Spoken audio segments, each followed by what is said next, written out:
आप लोगों को? पहली प्रतिक्रिया मिली है, हार स्वीकार है। जनता को जितना हम समझा पाए उतना समझा पाए, नहीं समझा पाए तो नहीं वोट मिला। सेमीफाइनल कहा जा रहा था, ये 24 का सेमीफाइनल, दोनों ही उपचुनाव जहां पर होनी, रामपुर और आजमगढ़, वो आपकी यानी कि समाजवादी पार्टी का गढ़ माना जाता है। अगर यहां पर अगर आप लोग हार गए तो 24 में क्या करेंगे? कि बहुजन समाज पार्टी जब जब भारतीय जनता पार्टी को जिताने का काम करेगी तब तक भारतीय जनता पार्टी जीतती रहेगी। और समाजवादी पार्टी को कमरे से बाहर निकल के, एसी वाले कमरे से बाहर निकल के थोड़ा धूप का भी आनंद लेना पड़ेगा, गांव में जाना पड़ेगा, उनके बीच में बात करनी पड़ेगी, तब बात बनेगा। शिष्टाचार पेश करनी पड़ेगी।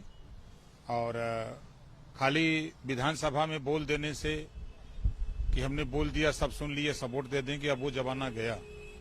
अब जरूरत है जनता के बीच में जाकर के, उनके बीच में भाईचारा पैदा करके, उनको समझा करके, पार्टी संगठन के साथ जब तक नहीं जोड़ेंगे।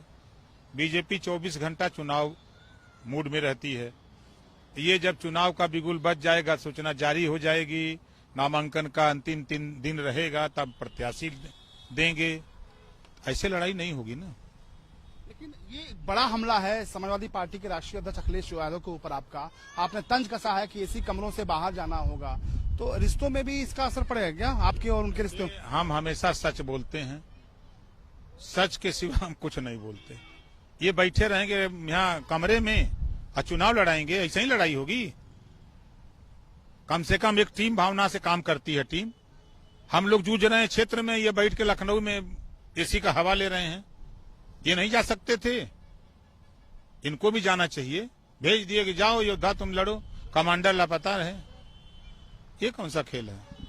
आपको हमने देखा कि बहुत आपने मेहनत करी और बाकी जो भी आपके सहयोगी दल थे उन्होंने मेहनत करी, लेकिन अखिलेश यादव जी का न जाना, इसके पीछे क्या वजह है? अब ये भैया वही बता सकते हैं।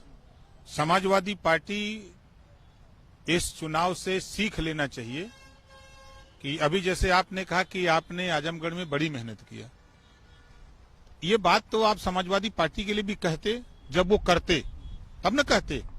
तो हमने तो अपनी भूमिका निभाई, हमने अपनी भूमिका निभाई, जितना मेरे पास क्षमता थी उतना हम लोग किए। इसी तरह का काम समाजवादी पार्टी करती और गठबंधन के साथी करते तो ये दिन देखने को नहीं मिलता। चूक कहाँ हो गई?